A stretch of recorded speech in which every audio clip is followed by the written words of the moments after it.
അവൻ്റെ മുഖം പെട്ടെന്ന് മാറി. ഭയങ്കരമായിട്ട് ടെൻഷൻ അടിക്കാൻ തുടങ്ങി.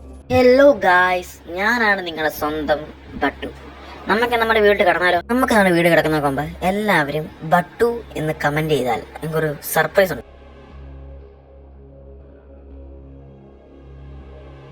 അപ്പോഴാണ് അവനത് ഓർക്കുന്നത്.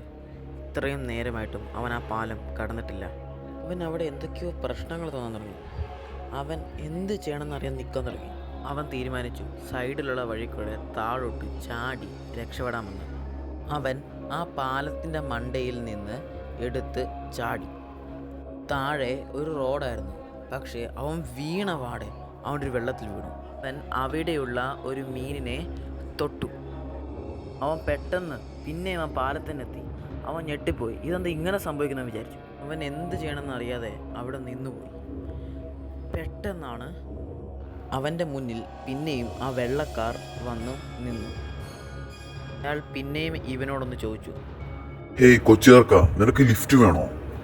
ആ, എനിക്ക് ലിഫ്റ്റ് വേണം. നിങ്ങൾക്ക് എന്നെ എവിടെ കൊണ്ടുവിടാൻ പറ്റും? നിനക്ക് എവിടെയാണോ പോവേണ്ടത് അവിടെ ഞാൻ നിന്നെ കൊണ്ടുവിടും. എന്നെ എൻ്റെ വീട്ടിൽ കൊണ്ടാക്കിയാൽ മതി. Part 3 coming soon.